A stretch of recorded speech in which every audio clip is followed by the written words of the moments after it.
Salam dan selamat malam. Untuk sesi ini saya akan menanggapi request atau pertanyaan dari saudara kita yang bertanya, dan hal ini sangat positif sekali. Semoga saja pertanyaan ini dan yang Empu jawab pas dengan apa yang menjadi masalah. Semoga saja masalah ini menjadi solusi yang terbaik dan bisa untuk kedepannya buat saudaraku lebih baik, terutama menyangkut masalah tentang mandau tepilan dan mandau pada umumnya. Harapan saya Empu Glol dalam hal yang positif. Jadi ada teman kita yang bertanya, bagaimana caranya membuat kolong Empu bagian belakang. Nah ini.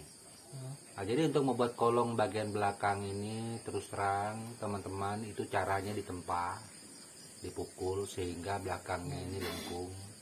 Nah, kemudian kalau toh bisa dirapikan dengan gurindra, dirapikan dengan gurindra sehingga rapi. Nah, seperti itu.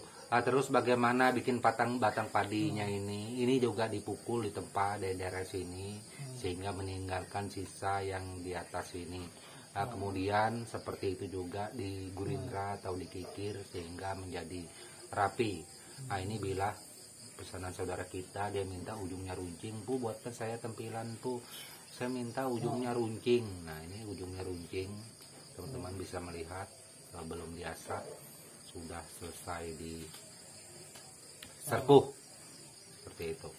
Nah, ini semoga saja menjawab tentang masalah bagaimana membuat kolong atau batang padinya pada mandau. Oke, ini Empu anggap sudah Empu jawab. Nah, kemudian ada juga saudaraku bertanya, Empu bolehkah kita membuat jenis tipe ukiran atau memiliki tipe gagang mandau yang ukirannya lempatak mai. Nah, itu untuk memiliki gagang mandau lempatak mai tipe ini, semua orang boleh, nggak ada masalah, siapa saja boleh untuk memilikinya. Hanya lempatak mai ini Empu beberapa kali menyampaikan ini adalah semacam cerita, gitu, bahwa lempatak mai ini adalah pacat yang memang haus darah di zamannya, memang ditujukan untuk mandau berperang di zamannya, seperti itu kira-kira. Nah, itu oke, mungkin itu juga terjawab. Nah, kemudian ada juga saudaraku bertanya, Empu tolong dong Empu ceritakan masalah filosofi yang ada pada mandau, ukiran-ukirannya seperti apa. Empu kami kepingin tahu untuk filosofi masalah ukiran, cerita-cerita yang ada. Mungkin kalau Empu menyampaikan di konten ini tidak akan terselesaikan masalah ini. Tonton saja video Empu, ada 500 lebih, mungkin hampir 600-an video pada saat ini. Banyak sekali membahas tentang mandau. Cari aja di sana saudaraku, di situ ada jawabannya. Kira-kira seperti itu. Nah, kemudian ada juga saudara kita yang bertanya, Empu Glol, kami ini bukan suku Dayak, tetapi bolehkah kami memiliki mandau? Hal seperti ini sering kali di konten saya Empu Glol disampaikan. Mereka-mereka atau saudara kita yang bertanya, mungkin yang bertanya juga belum menonton konten-konten Empu yang terdahulu.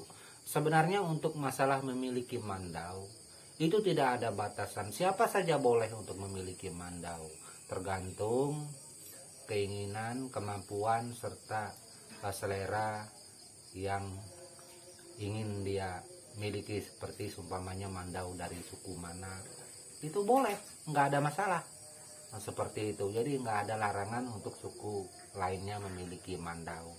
Nah, tapi Empu nggak boleh, Empu ada yang menyampaikan nggak boleh keluar memiliki mandau. Nah, itu mungkin saja dari dianya, tapi pada umumnya mandau ini boleh dimiliki oleh siapa saja. Nggak percaya silakan cari di Facebook, di grup-grup, di situ banyak, bahkan ada semacam jual beli mandau juga ada di sana, atau memaharkan mandau juga ada, banyak macam lah pokoknya. Terus ada souvenir pasar kerajinan serta lain-lainnya yang berada di kota Kalimantan, di pusat-pusat kota itu juga banyak menjual mandau-mandau yang ada ini, tetapi beda tipe itu.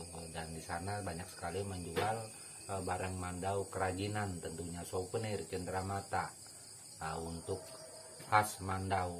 Nah, kalau kita berbicara masalah mandau yang asli, benar-benar yang kita pegang, yang kita pakai, pada umumnya hampir boleh saya katakan tidak ada yang jatuh ke tempat-tempat souvenir, tempat-tempat kerajinan seperti itu. Biasanya mandau-mandau seperti ini memang kita pesan khusus kepada si pembuatnya langsung melalui proses waktu. Proses waktu itu kadang-kadang cepat, kadang-kadang juga lama. Hal ini tergantung dari antrian yang ada, ya bisa sebulan, bisa 2 bulan, bahkan ada yang sampai 3 bulan kalau memang jenis mandaunya yang berkelas tinggi. Bahkan juga ada yang lebih daripada itu. Kemarin juga Ampu pernah membuat mandau untuk saudara kita hampir 5 bulan baru selesai. Kebetulan Hulu Kemau, nah dia punya seperti itu. Kira-kira, wah Ampu saya nggak tahan Pu menunggunya selama itu. Ya kalau nggak tahan ya silakan cari yang lain. Karena kita di dalam membuat konten ini, di samping kita menyampaikan edukasi penjelasan tentang masalah mandau tempilan, toh kita juga tidak menutup diri, siapa saja boleh memesan mandau kepada kita tentunya. Tapi itu tetap kembali kepada saudaraku. Kalau seumpamanya nggak tahan menunggu dengan proses waktu yang ada, dengan giliran-giliran saudara kita yang lain, ya silakan cari kepada saudara kita yang lain. Karena pembuat mandau juga banyak sekali.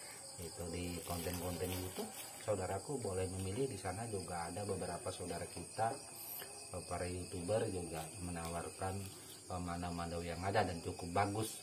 Silakan saudaraku memilihnya seperti itu kira-kira. Oke, mungkin itu juga menjadi jawaban tentang pertanyaan dari saudara kita masalah mandau. Jadi hampir semua sudah Empu jawab. Dan akhir kata yang Empu Gulol ucapkan pada sesi ini, Empu tak lupa sampaikan salam budaya dan tabe selalu untuk kita semua. Amin.